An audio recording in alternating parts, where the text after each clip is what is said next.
Bienvenue à M2EV, un lieu où la présence de Dieu est bien réelle, où le Saint-Esprit agit aujourd'hui et où des vies sont véritablement transformées.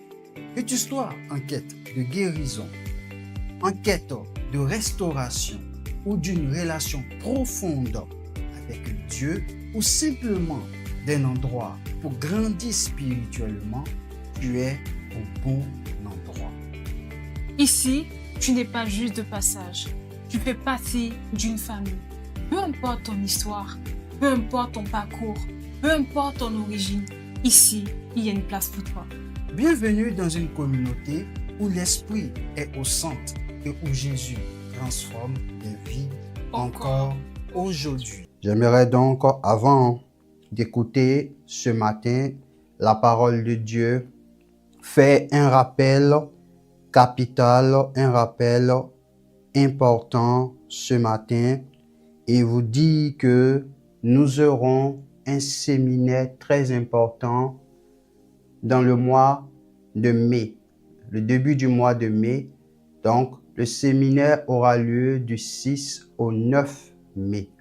Donc, du 6 au 8, c'est-à-dire le mercredi, le jeudi et le vendredi, le séminaire commencera à 19h00 et finira à 21h. Et le samedi, nous commencerons à 10h et nous finirons à 12h. Et nous allons parler du déploiement spirituel de la nouvelle créature en Christ Jésus. J'aimerais que tu ne rates pas ce séminaire. Il faut donc t'inscrire dans il y a un lien qui sera mis dans le canal. Donc, il faut juste cliquer sur ce lien et tu t'inscris parce que le séminaire sera uniquement sur Zoom. Donc, tous ceux donc qui seront inscrits à ce séminaire, le lien donc vous est communiqué. Vous cliquez sur ce lien, vous vous inscrivez et on vous enverra par la suite le lien de la réunion du séminaire. Et j'aimerais vous encourager à ce séminaire qui sera un séminaire puissant, où Dieu va nous visiter encore. Nous sommes en train de parler, nous parlerons du déploiement de la nouvelle créature parce que parfois lorsque nous sommes en Christ Jésus, nous sommes nouvelles créatures, mais nous n'arrivons pas à nous déployer. Nous ne savons pas comment ça fonctionne, même si nous connaissons les versets. Et je crois qu'à ce séminaire, des révélations seront donc le partage de chacun. Donc, inscris-toi et aussi, j'aimerais donc te mandater en tant qu'ambassadeur ou ambassadrice de Jésus-Christ à inviter aussi des personnes. D'accord? Inviter des personnes à ce séminaire et ensemble, des vies seront transformées, à commencer par nous et d'autres personnes aussi. Que Dieu vous bénisse et préparons ce séminaire dans la prière au nom de Jésus-Christ. Alléluia. Te bénissons encore ce soir encore, admirable Père. Nous te sanctifions, nous te bénissons et nous t'honorons, qui est comme toi, qui est semblable à toi.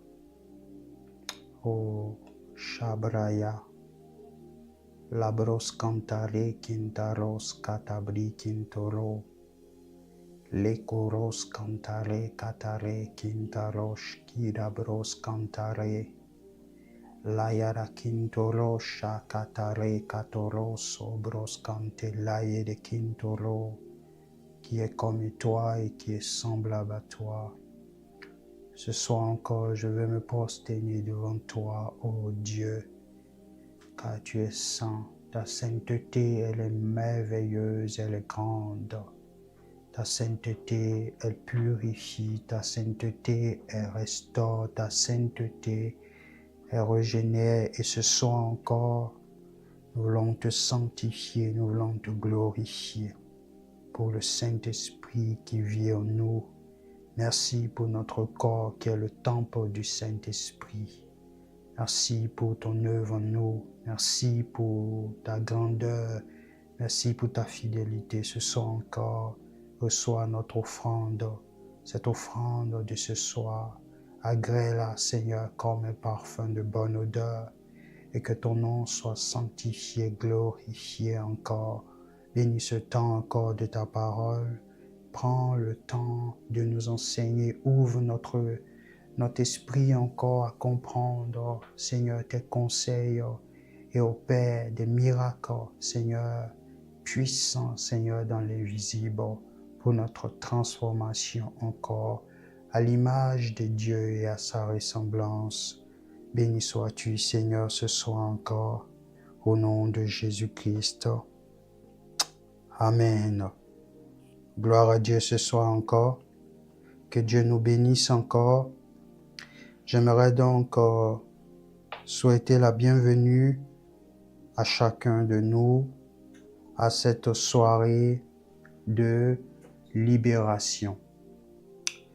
Et nous croyons que chaque rencontre SDL est une rencontre où la puissance de Dieu se manifeste, où la gloire de Dieu se déploie, parce que tout simplement, Dieu est celui-là qui nous libère intérieurement. Et j'aimerais ce soir continuer sur le thème de la repentance.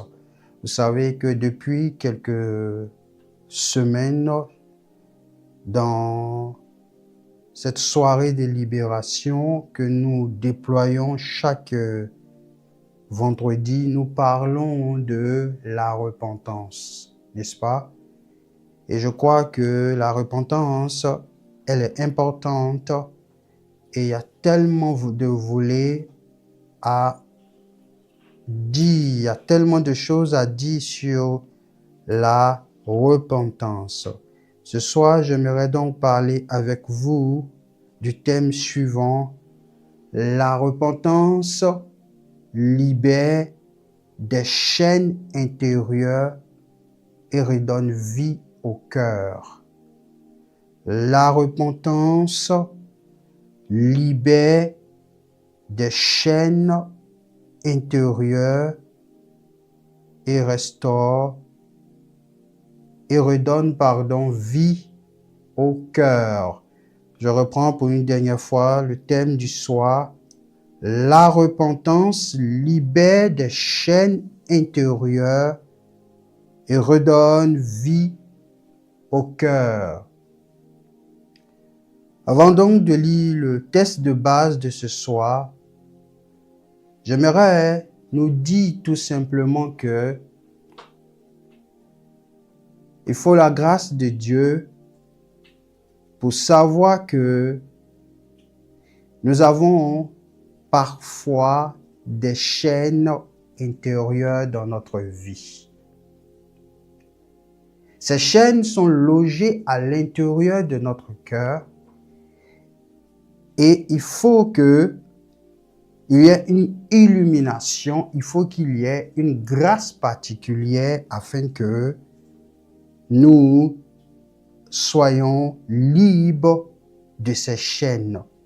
Les chaînes intérieures sont des chaînes qui, malheureusement, font des dégâts, qui, malheureusement, détruisent la vie des chrétiens sans le savoir. Et j'aimerais ce soir nous amener à réaliser et à comprendre que la repentance est une puissance qui libère des chaînes intérieures. Et quand nous sommes libérés intérieurement des chaînes intérieures, alors notre cœur prend vie. Lisons ensemble Hébreux le chapitre 12 à partir du verset 15. Hébreux le chapitre 12 à partir du verset 15 nous dit: Veillez à ce que nul ne se prive de la grâce de Dieu, à ce qu'aucune racine d'amertume poussant des rejetons ne produise du trouble et que plusieurs n'en soient infectés. Je reprends et on va passer à la parole vivante. Il est dit, veillez à ce que nul ne se prive de la grâce de Dieu, à ce qu'aucune racine d'amertume poussant des rejetons ne produise du trouble et que plusieurs n'en soient infectés. Lisons la parole vivante rapidement, la technique pourra l'afficher. Il est dit, veillez à ce que personne ne passe à côté de la grâce de Dieu, qu'il ne surgisse pas de plantes vénéneuses d'où jaillissent des rejetons capables d'empoisonner plusieurs d'entre vous et de contaminer toute la communauté. Alléluia, ce soir.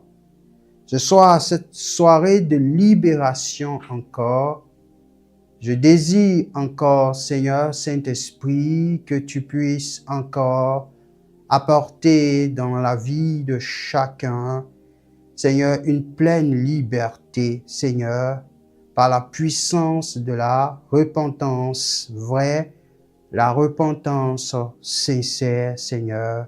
Nous te prions encore ce soir d'ouvrir l'esprit de chacun, afin que Dieu éternel, la liberté soit effective et que les chaînes, Seigneur, qui sont là, ces chaînes-là puissent être, Seigneur Jésus-Christ, détruites par la puissance de ta parole. S'il te plaît, entends-moi ce soir encore et agis dans la puissance de ta grâce, Seigneur. Alléluia. Merci Saint-Esprit. Nous venons de lire un passage tout à l'heure dans le livre d'Hébreux. Et il commence ce passage et il dit « Veillez ».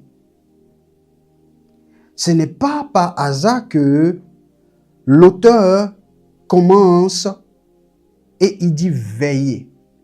Quand on dit de veiller, cela nous emmène à réaliser et cela nous emmène à comprendre que il y a une urgence. Cela nous emmène à discerner qu'il y a une urgence. Veiller. Le mot veiller ici implique une attitude active. Quand on dit de veiller, ça nous emmène à comprendre que nous devons avoir une attitude qui est active. D'accord? Ce n'est pas une attitude passive. C'est une attitude active. Il dit veiller. Veiller veut dire quoi? Veiller veut nous enseigner quoi? Attention. Il nous enseigne que quand on nous dit de veiller, cela veut dire tout simplement que notre cœur peut se dérégler sans que nous ne nous rendons compte. Ok? Notre cœur peut se dérégler sans que nous ne nous rendons compte. Nous devons comprendre que certaines chaînes ne se ressentent pas immédiatement. Ou en d'autres termes, quand nous lisons dans ce passage, où nous allons développer au fur et à mesure, il parle de quoi? Il parle de l'amertume. Et nous devons comprendre que l'amertume agit en silence. L'amertume agit en silence. L'auteur du livre aux Hébreux nous emmène ici à pouvoir faire preuve de lucidité et il nous emmène ici à comprendre et à réaliser que si nous ne veillons pas à notre cœur peut se dérégler.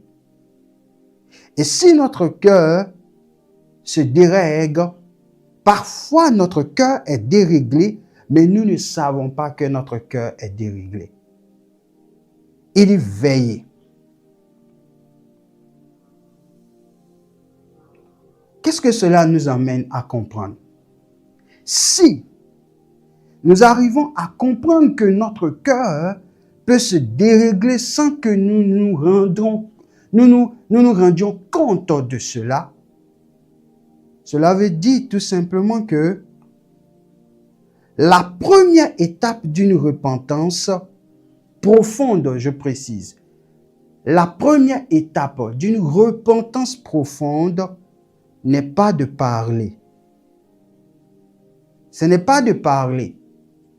Mais c'est quoi? C'est de voir. C'est de voir. Ok? La repentance, elle ne consiste pas dans un premier temps à parler. Non, la repentance ne consiste pas à parler. La repentance, elle consiste dans un premier temps à voir. Voir, pourquoi? Parce que beaucoup restent liés, non pas parce qu'ils refusent Dieu. Non pas parce qu'ils refusent Dieu. Mais tout simplement parce qu'ils ne voient pas. Ils ne voient pas leurs racines. Imaginez-vous, vous voulez vous repentir devant Dieu. Vous voulez demander pardon à Dieu. Mais on demande pardon à Dieu, on se repent lorsqu'on arrive à réaliser les choses. Lorsque nous arrivons à voir. La première des choses, pour une repentance profonde, ce n'est pas de parler.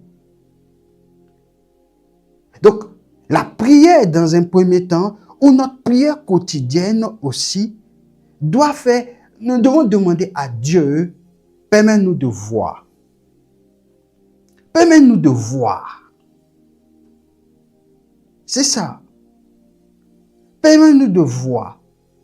Parce que si, il y a des gens, leurs cœurs sont déréglés, mais ils ne savent pas. Notre cœur peut être déréglé, mais nous ne savons pas. Voici pourquoi le livre de Proverbes dit, en Proverbes chapitre 4, verset 12, il dit quoi? Il dit, garde ton cœur plus que toute chose, car de lui provient quoi? Les sources de la vie. Veillez. Veillez. Qu'est-ce que tu vois? Qu'est-ce que tu as vu? Parce que tant que nous n'avons pas vu, il y aura parfois des chaînes qui seront en nous que nous ne voyons pas.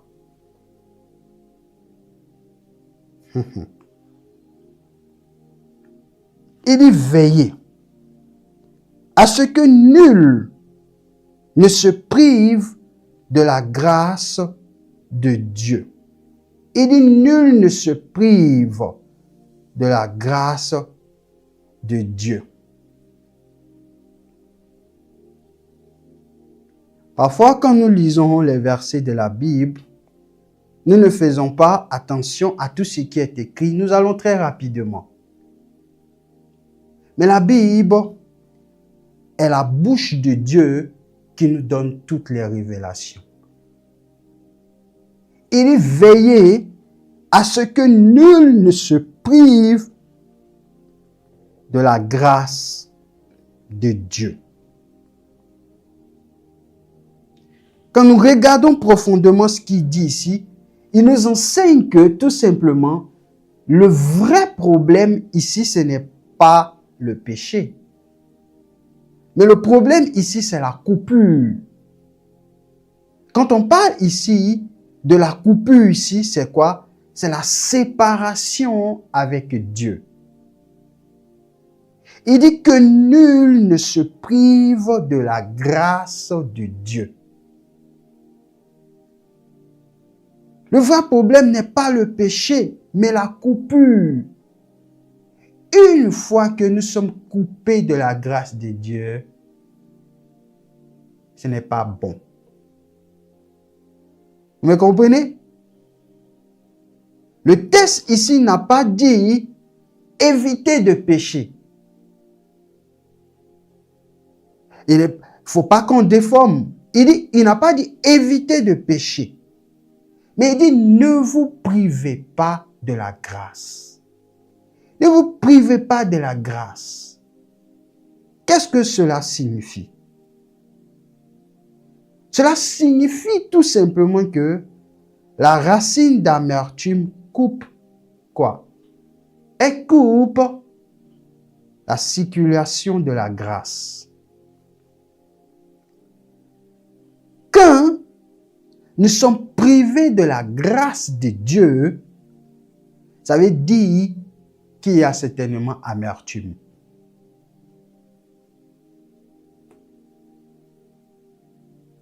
Est-ce que vous comprenez ce que je suis en train de dire ce soir? Il faut bien écouter ce que Dieu est en train de dire ce soir. Veillez à ce que vous ne soyez pas privés de la grâce de Dieu. Cela signifie que, tout simplement, un cœur blessé peut inconsciemment se fermer à Dieu. Parce qu'il dit de ne pas se priver de quoi? De la grâce de Dieu. Ça veut dire que si nous ne voyons pas l'intérieur de notre cœur, si nous ne voyons pas ce qui se passe à l'intérieur de notre vie, il peut même parfois avoir des blessures et ce cœur blessé peut inconsciemment être fermé à Dieu. C'est pour ça que vous allez voir, il y a des personnes qui peuvent venir à l'église, qui peuvent être là, mais il y a des choses qui ne passent pas. Et des choses qui ne passent pas. Parce que inconsciemment, je dis bien inconsciemment, le cœur est fermé à Dieu. Pourquoi? Parce que tout simplement, ils n'ont pas veillé.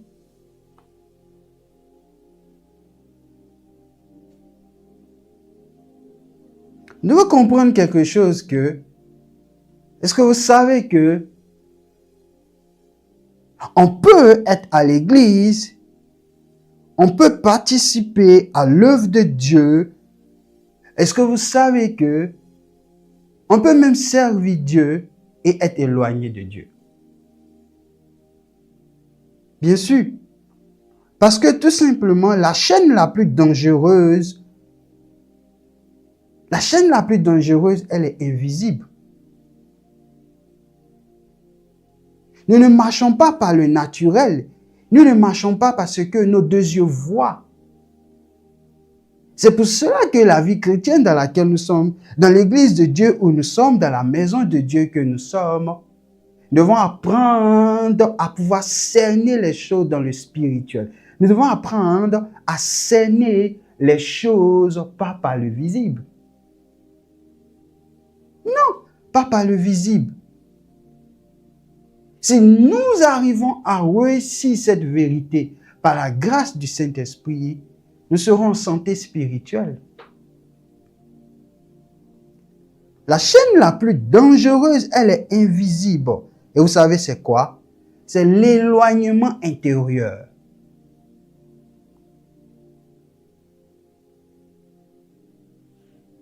Je vais dire quelque chose. Vous pensez que l'histoire de Samson a été relatée dans la Bible inutilement? Samson qui était juge en Israël.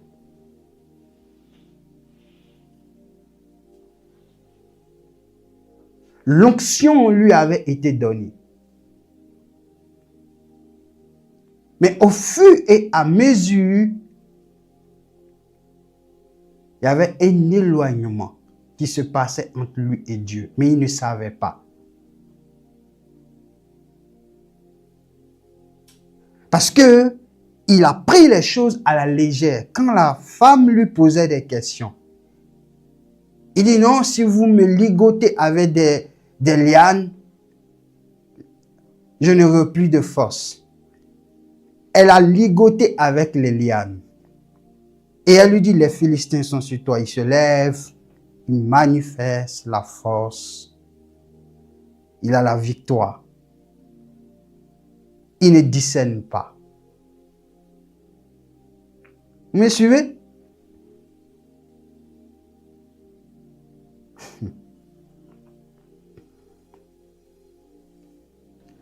Samson a persisté dans sa façon de vivre. Et la Bible nous enseigne que tellement que la femme le tourmentait, il a donc ouvert son cœur. Et le jour qu'il a ouvert son cœur, les Philistins sont venus. Il a voulu déployer l'onction qu'il avait. Rien ne s'est passé. Pourquoi? Parce qu'à ce stade précis, Dieu s'était éloigné de lui.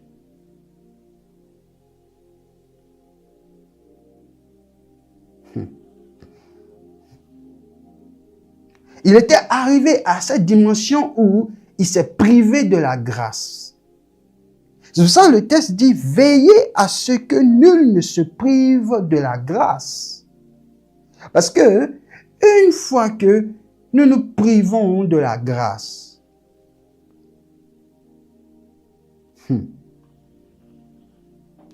nous sommes en danger. Nous devons comprendre quelque chose. Nous devons comprendre que une personne peut prier. Comme je l'ai dit, une personne peut servir. Une personne peut chanter dans l'église. Une personne peut croire. Vous me suivez? Une personne peut croire. Une personne peut chanter. Une personne peut servir Dieu. Tout en étant fermé dans des zones précises dans sa vie. Écoutez-moi, je suis en train de vous donner ce soir une parole de révélation parce que parfois on pose la question. On n'arrive pas à comprendre pourquoi, lorsque parfois un message est prêché, il y a des personnes qui sont visitées et il y a des personnes qui ne sont pas parfois visitées. Je comprends que lorsque la parole de Dieu est enseignée, lorsque la parole de Dieu est prêchée, la parole de Dieu, il est dit dans Hébreux 4, verset 12 que elle pénètre quoi? Âme et esprit. Elle pénètre quoi? Jointure et moelle. Et elle fait quoi? Elle sépare. D'accord? Elle juge les sentiments du cœur. Donc, lorsque la parole de Dieu qui est vivante et elle est efficace et qui est puissante, lorsqu'elle vient, elle guette en fait les zones de nos vies. Elle vise les zones de notre vie. Dieu ne parle jamais en vain. Quand Dieu parle par sa parole, Dieu, il vise une zone de notre vie. Mais pour que la zone soit potentiellement libérée par la puissance de la parole de Dieu, il faut que la repentance soit profonde. Or, pour que la repentance soit profonde, il est indéniable de voir. Parce que si nous ne voyons pas, Dieu ne peut pas agir. C'est pourquoi vous allez voir parfois que certaines personnes sont touchées et certaines personnes ne sont pas peut-être touchées. C'est une révélation que je donne ce soir. Dieu cherche à toucher des zones de ta vie. Dieu cherche à toucher des zones de ma vie. Et quand la parole est prêchée, quand la révélation vient, quand l'illumination arrive, qu'elle est devant moi, et que je dis, oh Seigneur, ta grâce, la puissance de la parole opère le miracle. La puissance de la parole opère le miracle. La repentance profonde consiste à ouvrir les zones, ces zones-là à la quoi? À la grâce. Une repentance profonde nous permet d'ouvrir les zones qui étaient certainement assiégées il y a longtemps. Tu m'entends? Des années, des mois où il y avait des zones à l'intérieur de ma vie. Écoutez-moi, souvent, vous voyez que lorsque il y a des conflits entre des nations, lorsqu'il y a des guerres, par exemple, on vous dira par exemple que dans la zone X, il y a donc un groupe. Et dans la zone Y, il y a un autre groupe. Mais, pour que la zone X puisse posséder la zone Y, il faut qu'elle parte là-bas.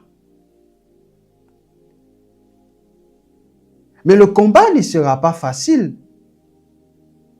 Parce que ceux se trouvant dans la zone Y résisteront. C'est ça. Donc, la repentance profonde, elle consiste à ouvrir les différentes zones à la grâce de Dieu. Je vous assure que Dieu est prêt à libérer davantage la vie en nous. Mais soyons ouverts. Je le crois de tout mon cœur. Et ça, je le crois véritablement. Je le crois de tout mon cœur que une personne qui est sincère devant Dieu et qui passe par une repentance profonde, il y a transformation intérieure. Il y a changement intérieur.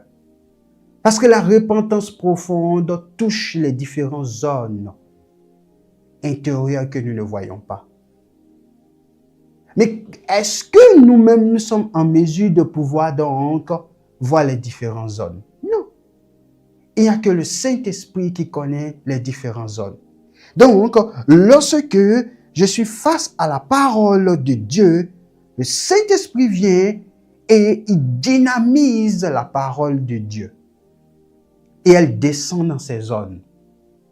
Et elle opère le miracle. Oui?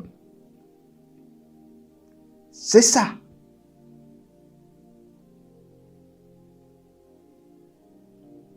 Je comprends plus encore que quand nous servons, quand nous sommes au service de Dieu, nous devons encore plus prendre conscience. Parce que celui qui est en Christ, le Christ doit le libérer, le Christ doit le transformer, le Christ doit le changer. Je le crois. Il y a des chaînes intérieures dans la vie des chrétiens parce que tout simplement, ils sont passés de la mort à la vie. Il y a des choses intérieures, il y a des zones encore qui ont besoin encore d'être changées. Mais la repentance,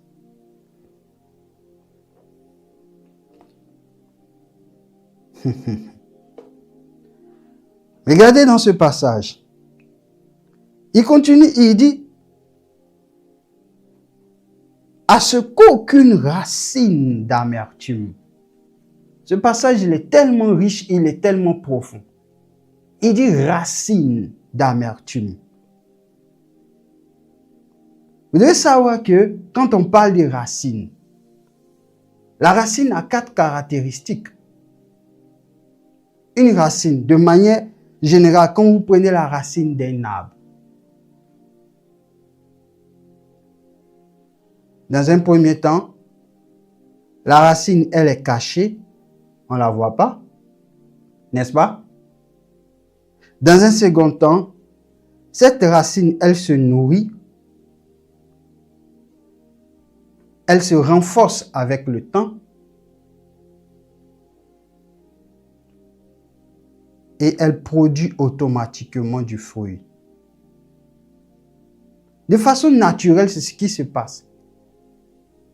Mais ici, il utilise le mot racine pour montrer que quoi? Pour montrer comment spirituellement, comment à l'intérieur, un homme ou une femme qui a des racines en lui ou en elle, comment ça se passe? Est-ce que vous me suivez? Quand on parle de délivrance, la délivrance, elle ne se fait pas comme ça. Il y a des gens qui ont des racines à l'intérieur d'eux. Et c'est la puissance de Dieu qui libère de ces racines. Quand on arrive à prendre conscience nous-mêmes.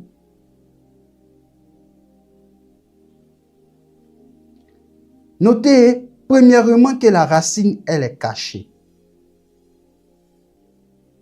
La racine, elle est cachée.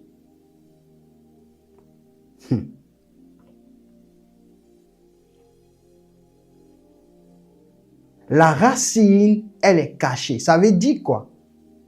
Ça veut dire tout simplement qu'on peut on peut paraître bien extérieurement. Et intérieurement, on est lié. Quand vous prenez un manguier, vous voyez le tronc, vous voyez les branches, mais vous ne voyez pas la racine.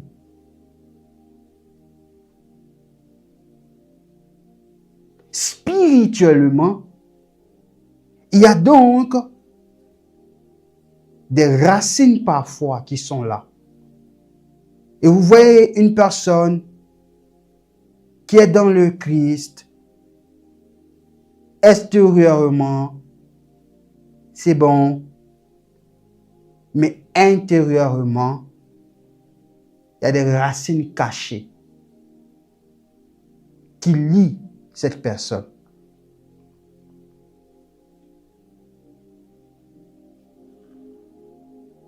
On a dit deuxièmement que la racine, en plus d'être cachée, elle se nourrit.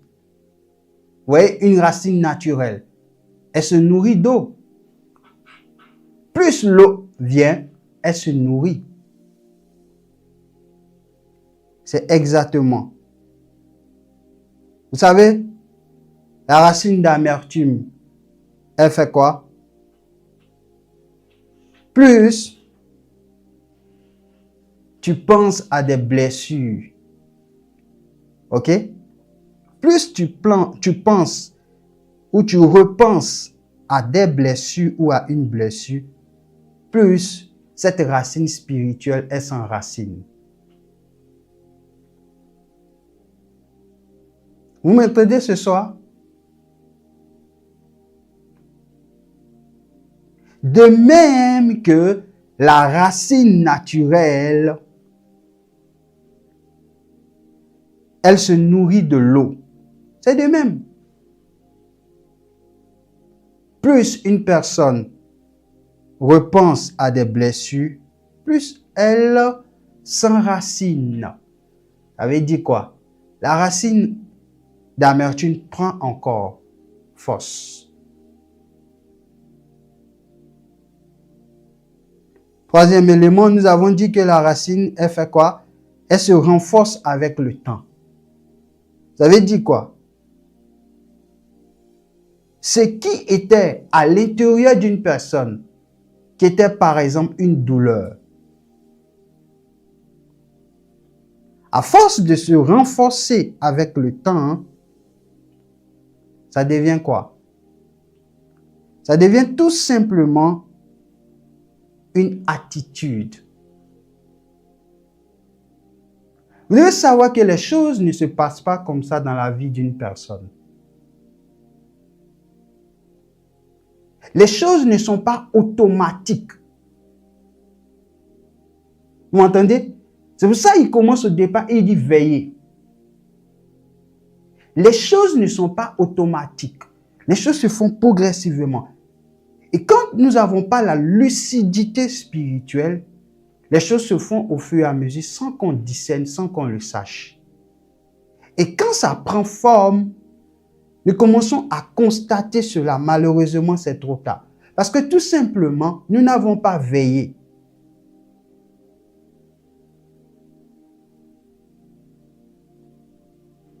Quand vous voyez une personne qui a peut-être une attitude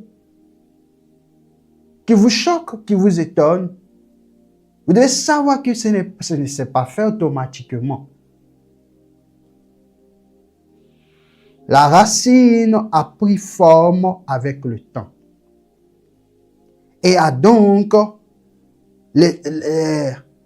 la douleur, toutes ces choses sont devenues donc une attitude. Et ça crée une autre perception de voir qu'on appelle la vision du monde.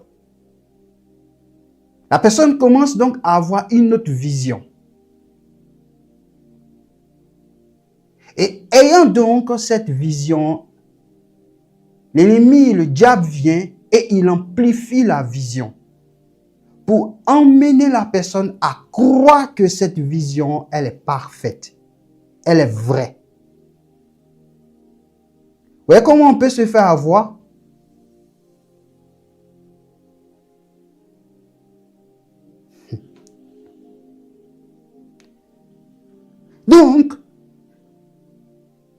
Donc, ça devient donc, si vous voulez aussi, une identité intérieure. Et ça, il faut quoi? Il faut dans un premier temps que lorsque il y a délivrance, il faut déjà cerner ces choses. Parce que la délivrance ne se fait pas, je vous ai dit dès le départ que l'objectif n'est pas de parler d'abord, mais l'objectif c'est de voir. Vous ne pouvez pas vous rendre chez un médecin et vous êtes malade et vous dites au médecin, donne-moi des médicaments. Non. Il faut qu'il arrive à comprendre, à percevoir ce que vous avez. Et par rapport à cela, il vous prescrit les médicaments. C'est pareil, spirituellement.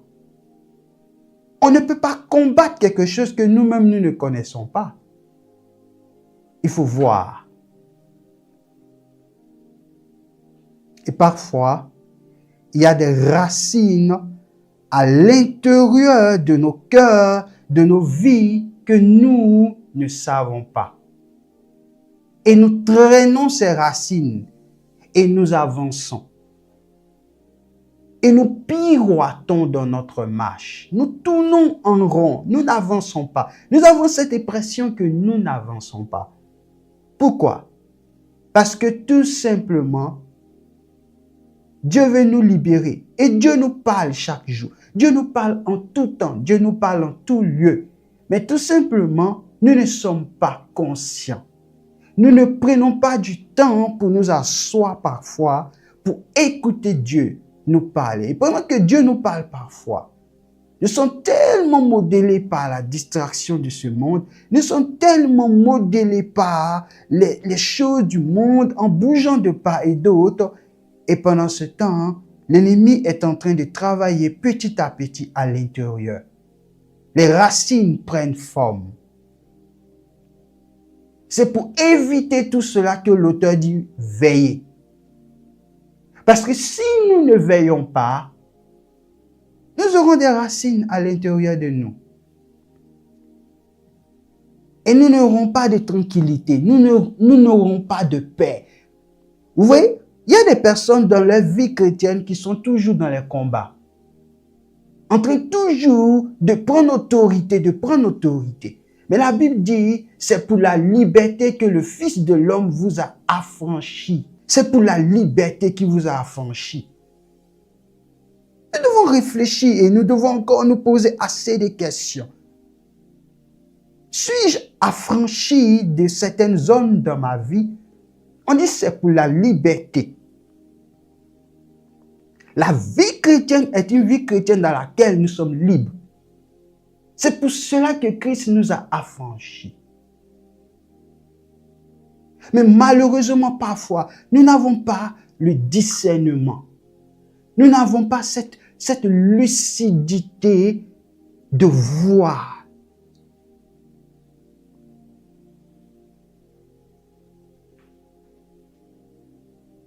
Et je prie Dieu ce soir encore que Dieu ouvre nos yeux à voir. Nous tous.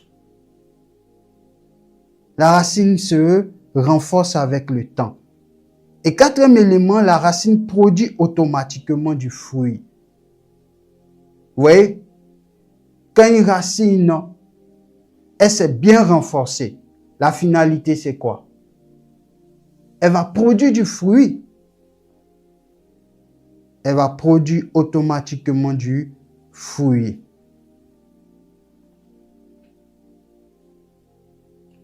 Ok? Et vous savez ce fruit c'est quoi? Ce fruit, ça peut être la méfiance. Ça peut être les réactions excessives. Ça peut être la dureté du cœur. Oui. Quand vous voyez donc ce genre de fruit dans la vie d'une personne qui surtout marche et veut suivre Dieu, quand vous discernez ce genre de fruit, vous devez en même temps vous rappeler de cette parole. Et vous devez savoir que ici, la personne est passée par toutes les étapes. Donc, lorsque vous rentrez dans la délivrance de la vie d'une personne, vous cernez ça. Et si vous avez cerné ça, il faut maintenant aller à la racine.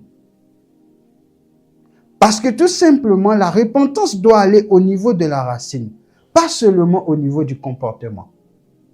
Vous savez, si vous dites à une personne, tu dois changer et tu ne dois plus t'asseoir comme cela. Si c'est une racine en elle, la personne, vous attendez de la personne qu'elle change de position. Elle pourra changer la position 2-3 fois. Mais c'est parce que tout simplement, il y a une racine à l'intérieur. Elle est fondée, cette racine. Et il faut la puissance du Saint-Esprit pour terrasser ça. Vous voyez que la délivrance, la libération, Jésus libère lorsque nous-mêmes nous arrivons à comprendre les choses. Est-ce que quelqu'un m'entend ce soir et est-ce que quelqu'un arrive à comprendre ce que Dieu dit? On ne se change pas soi-même. Nous-mêmes, nous ne pouvons pas nous changer. C'est pour cela que je vais dire quelque chose ce soir encore pour nous tous qui écoutons. Personne ne peut changer une personne. Vous m'entendez ce soir? Vous ne pourrez changer personne. C'est Dieu qui a le pouvoir de changer une personne.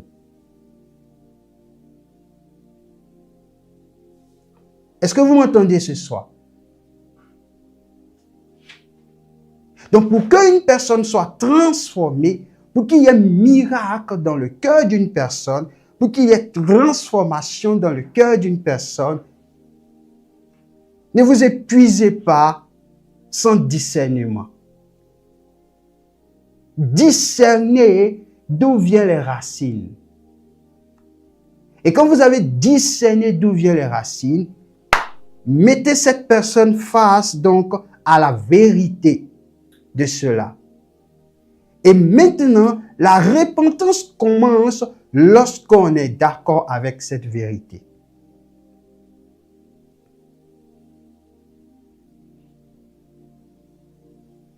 Est-ce que vous me suivez ce soir? Nous voulons que les zones ce soir encore soient localisées à l'intérieur de notre cœur et de notre vie. Nous voulons cela. Il parle de racines d'amertume. L'amertume. C'est quoi l'amertume? L'amertume, ce n'est pas juste une émotion négative. Parce que souvent, on peut être animé par des émotions négatives. Mais l'amertume, ce n'est pas juste une émotion négative. Mais l'amertume, c'est quoi? C'est une douleur non résolue.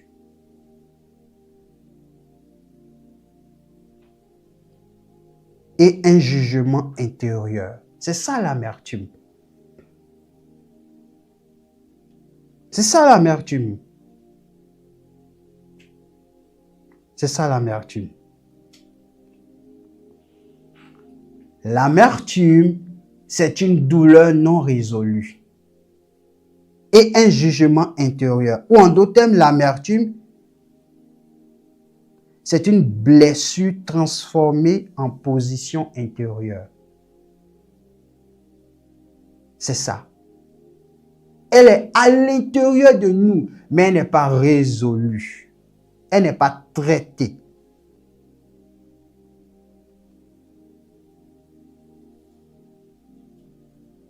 Mais comprenez? Je vais vous donner un exemple pour que vous puissiez comprendre ça.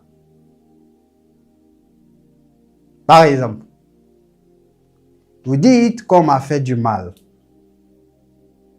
N'est-ce pas? On vous a fait du mal. C'est vrai. C'est une vérité. N'est-ce pas? Une personne vous a fait du mal. Toi qui es connecté, qui me suis. Il y a une personne qui t'a fait du mal. C'est une vérité. N'est-ce pas? La Bible dit veiller. Ça veut dire quoi? Lorsque la personne t'a fait du mal, lorsque tu commences donc à garder cela, la racine commence.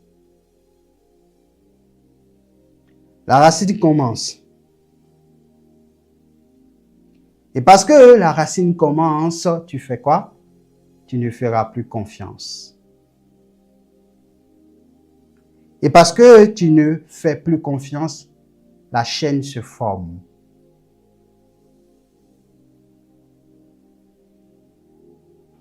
L'amertume donne une fausse protection, mais au final, elle devient une prison. Vous m'entendez? On a l'impression que nous sommes en train de nous protéger. Vous voyez comment la parole de Dieu, elle nous donne des révélations. Et l'ennemi travaille comme ça, avec l'ignorance. L'amertume donne une fausse protection. Mais au final, nous tombons dans une prison. Et cette prison devient une spirale dans laquelle nous tournons. Nous tournons. Es-tu en prison ce soir? As-tu une prison intérieure? Commence à dérouler ce que je viens de dire jusque-là. Tu verras qu'il y a eu un début, qui était une seule goutte. Et n'ayant pas veillé, la goutte est devenue un verre d'eau.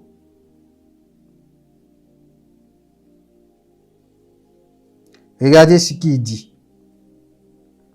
Il dit racine d'amertume et il dit, et là ça me touche, il dit poussant des rejetons. Vous savez, poussant des rejetons. On parle ici d'une multiplication invisible. C'est-à-dire que dès que l'amertume a pris place, il aura donc comme multiplication invisible de rejetons. En d'autres termes, la racine ne reste jamais seule. Elle reste jamais seule. Est-ce que vous avez déjà vu une racine seule? Quand vous déterrez une plante, vous avez ici, vous avez là, vous avez là, vous avez là, vous avez là, vous avez là. Voici ce qu'elle va faire.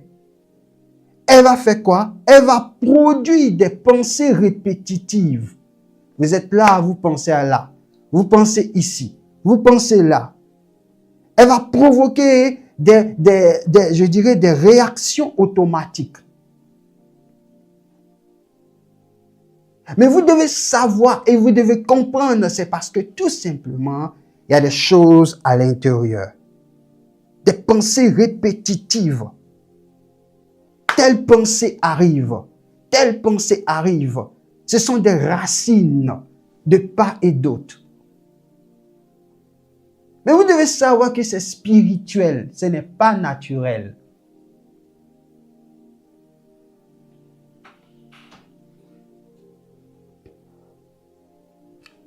Par exemple, si vous gardez la blessure en vous,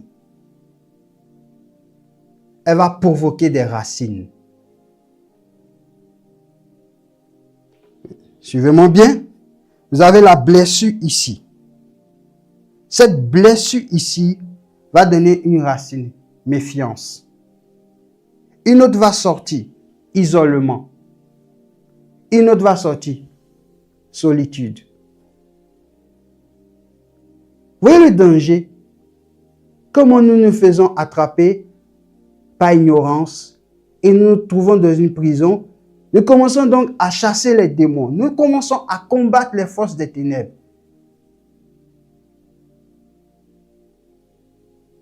Et je vais peut-être enseigner sur ça le dimanche si Dieu le veut. Pourquoi? Parce que le diable ne fait rien par hasard. C'est lorsque le diable sent et lorsqu'il cerne qu'il vient maintenant. Et il travaille. Voici pourquoi Jésus dit le diable n'a rien en moi. Parce que quand il arrive à voir quelque chose, c'est sur ce terrain qu'il travaille avec toi. Pour te perturber, pour te travailler, te puiser, te fatiguer. Voici pourquoi l'auteur dit veillez. Par exemple, une personne qui est remplie de culpabilité, qu'est-ce qui va se passer? C'est la culpabilité en elle. Il y aura beaucoup de rejetons qui vont sortir. Il y aura rejetons de la honte. Il y aura rejetons de la fuite. Il y aura rejetons de la double vie. Vous voyez? Et tout ça, ça se répète dans la tête de la personne. J'ai honte. Je fuis. Je dois mener une double vie.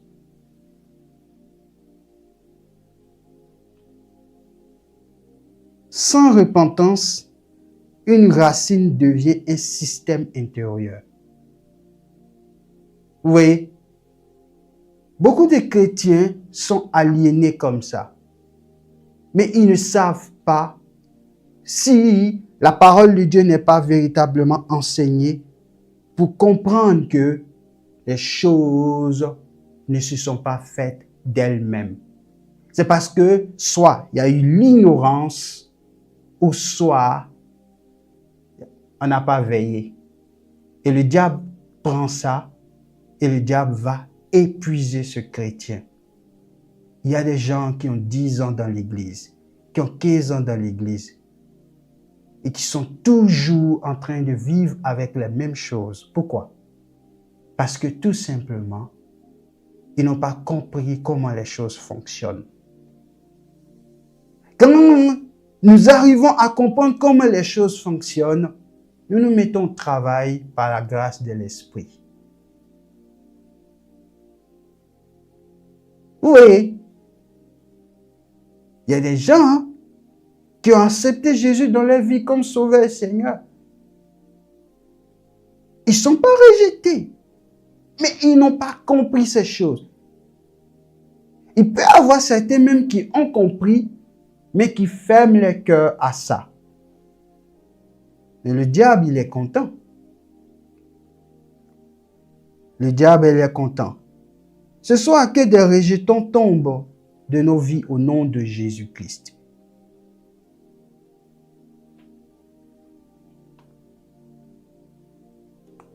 Donnez-moi quelques minutes encore. Et il dit quoi? Poussant des rejetons ne produisent du trouble. Oui? Ne produisent du trouble. Le mot trouble ici évoque quelque chose. C'est-à-dire, trouble ici, ça veut dire contamination. Ok? Désordonner les choses ou agiter. Vous allez voir qu'une racine d'amertume va créer le désordre.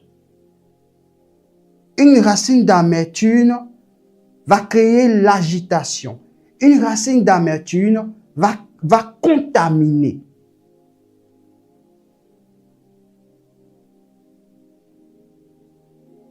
Vous me suivez? Mais regardez à la fin, qu'est-ce qu'il dit? Et que plusieurs n'en soient infectés. Et que plusieurs n'en soient infectés. Mais vous allez voir dans la parole vivante, qu'est-ce qu'il dit?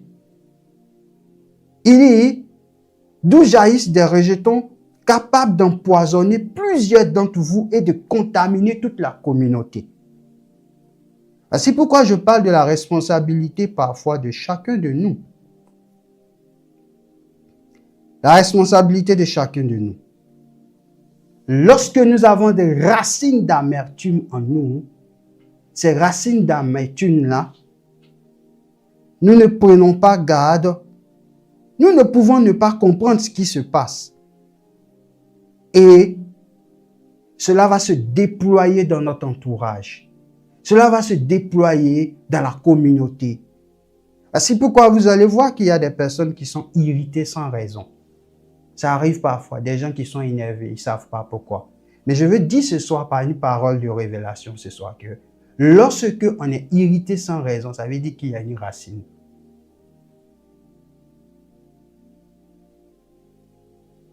Rien n'est fait sans cause.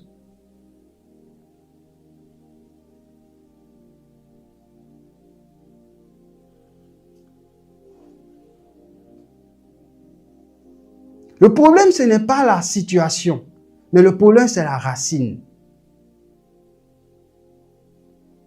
Et quand à l'intérieur de nous, les choses ne sont pas traitées, comme il le dit ici, cela peut produire du trouble où nous nous trouvons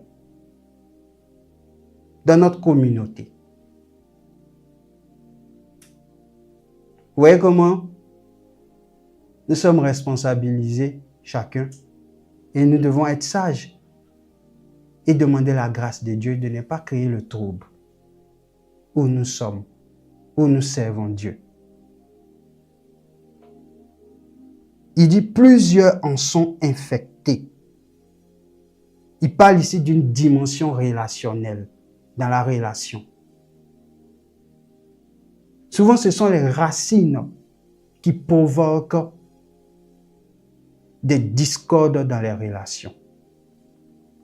Il y a des gens même qui savent pas parfois qu'ils ont des racines en elles-mêmes. Il peut y avoir l'ignorance. Mais il est important que nous nous asseyons à la lumière du Saint-Esprit. L'amertume, elle ne reste jamais privée, elle se transmet. Vous savez comment elle se transmet? Elle se transmet par les paroles, elle se transmet par les attitudes, Elle se transmet même par les réactions. C'est ça. Vous allez voir dans les réactions, dans les paroles, dans les attitudes, vous voyez ça. Il y a des racines. Il y a des racines.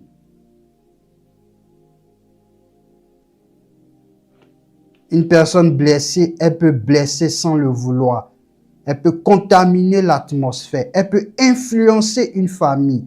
Elle peut influencer une communauté. Nous devons comprendre qu'une chaîne intérieure, ça devient un problème collectif. Vous m'entendez? Voici pourquoi, dans la maison de Dieu, en tant qu'enfant de Dieu, l'ennemi travaille par ignorance. Et il va peut-être parfois chercher, comme je vous l'ai dit tout à l'heure, il ne vient pas par hasard. C'est lorsqu'il sent. Quand il sent, il vient, il met le pétrole et il jette la flamme. Elle prend. Boum. Une chaîne intérieure devient un problème collectif.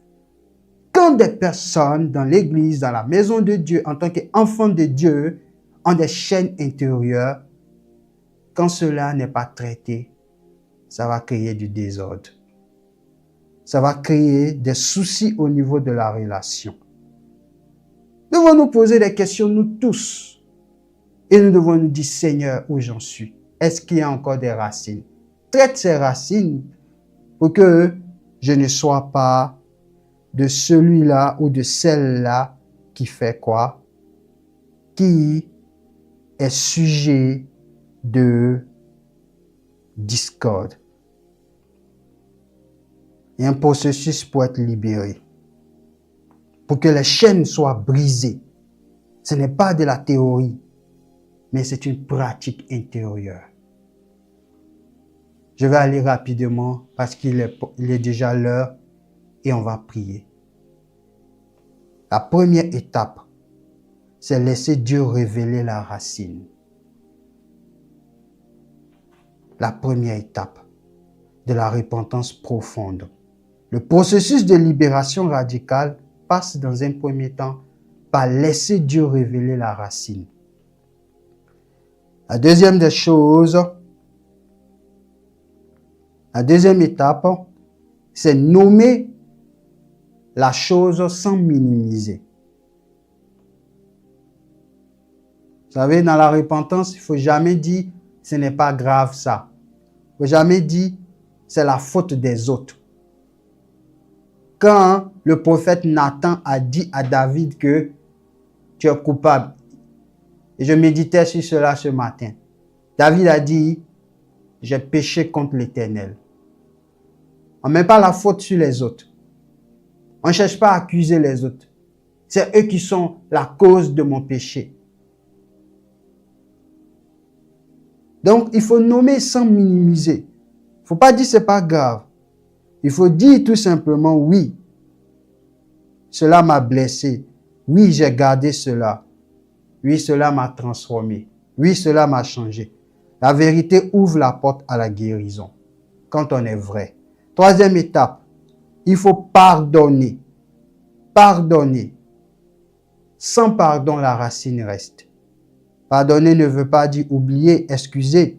Cela veut dire relâcher la dette intérieure. Ok? Donc là, c'est l'étape la plus difficile, mais aussi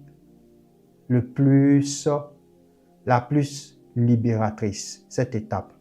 Elle est difficile, mais elle libère. Quatrième étape, il faut renoncer au mensonge. D'accord? Parce que la racine intérieure s'appuie sur le mensonge. Elle s'appuie sur le mensonge. Il faut renoncer au mensonge. Chaque racine s'appuie sur un mensonge. Tu ne vaux rien, tu ne peux pas. Ils t'ont fait du mal. C'est pas à toi de pardonner. Ce sont eux qui doivent faire le premier pas. Ce sont des mensonges. Qu'est-ce qu'il faut faire? La repentance consiste à dire je rejette ce mensonge. 5e étape, recevoir la grâce. D'accord? Recevoir la grâce. Il ne faut pas s'arrêter simplement à la 4e étape.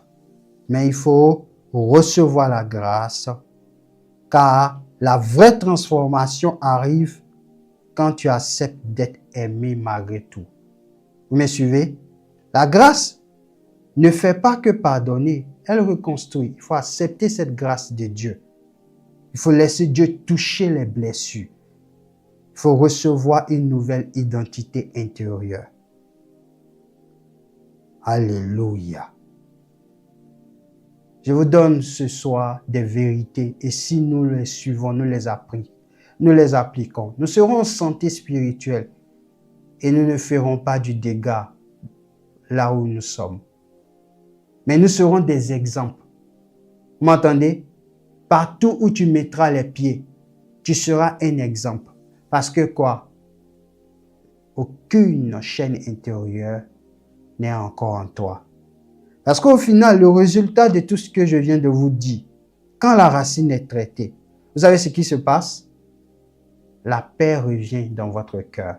Quand une personne n'a pas de paix véritable à l'intérieur d'elle, ça veut dire qu'il y a encore des racines. Vous m'entendez? Quand nous sommes traités par la grâce du Saint-Esprit, nos réactions changent sans effort. Vous me suivez? Les réactions changent sans effort.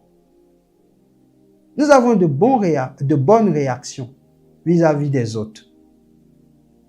Parce que quoi? Les racines sont traitées. Résultat, nos relations s'assainissent. Nous avons de bonnes relations avec tout le monde. Et les gens sont contents même de pouvoir donc être avec nous. Les hommes sont heureux d'être avec nous. Vous savez, c'est très important.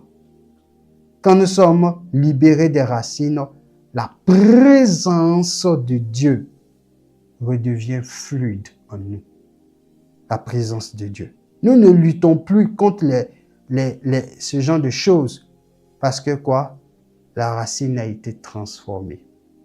Alors ce soir, je vais conclure pour dire tout simplement que le verset que nous venons de lire, vous voyez, il est petit, mais il est très profond, il est très vaste. Ce verset ne parle pas seulement de morale, mais quoi? Ici, nous parlons ici d'une chirurgie intérieure, d'une transformation intérieure. La repentance, c'est une descente dans les racines. Ok? La repentance, c'est une confrontation avec la vérité. On confronte la vérité. Je vous assure que celui qui n'aime pas la vérité de Dieu, il ne voudra pas se repentir. Et ainsi, il y a des personnes qui refusent d'accepter la vérité de Dieu. Pourquoi? À cause de l'orgueil. La repentance est une rencontre avec la grâce, une libération réelle. Et surtout, Dieu ne révèle jamais une racine pour nous condamner. Nous devons comprendre ça. Mais toujours pour nous libérer et nous restaurer profondément. Même si tu as mal quand la vérité vient à toi, Dieu veut guérir. Accepte et tu seras libéré. Prions ce soir. Béni sois-tu, excellent Père de grâce ce soir, pour ce beau message que tu nous enseignes, qui vient me faire du bien. Et je crois aussi qu'il fait du bien à Seigneur Jésus-Christ, tes enfants qui sont là.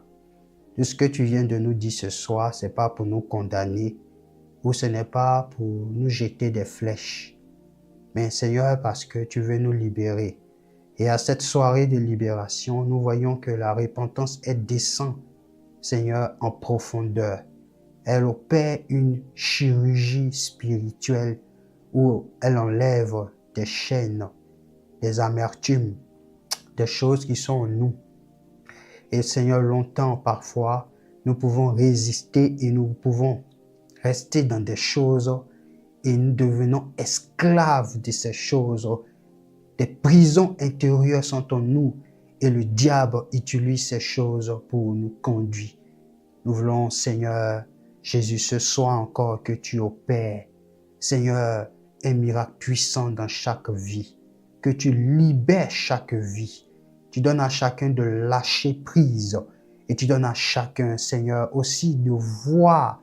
Ouvre les yeux spirituels de chacun, de ton peuple, afin que ton peuple puisse voir les racines qui sont logées spirituellement, afin que ces racines-là, Seigneur, soient, oh Seigneur, ôtées par la puissance de ta parole et qu'il y ait de liberté dans les cœurs, Seigneur. Je te prie de transformer les vies, nos vies ce soir. Parle encore à notre vie et fais-nous du bien, notre Dieu et notre Père. Nous te sanctifions ce soir à cette soirée de libération. Et merci parce que, Seigneur, tu changes nos cœurs. Nous voulons reconnaître, oh Dieu, ces vérités-là dans nos vies et nous voulons prendre conscience vraiment et nous voulons nous livrer à toi parce que nous savons que une vraie repentance, une repentance profonde conduit à une paix intérieure et à une intimité, une communion, Seigneur, avec toi. Viens cerner encore les zones de ma vie, les zones de la vie de, Seigneur, mes frères, mes sœurs en Christ, et travaille l'intérieur de chacun encore, que chacun laisse le Saint-Esprit agir. Nous te bénissons pour ce soir parce que je crois que ce message libère notre esprit, notre intérieur, au nom de Jésus-Christ. Amen.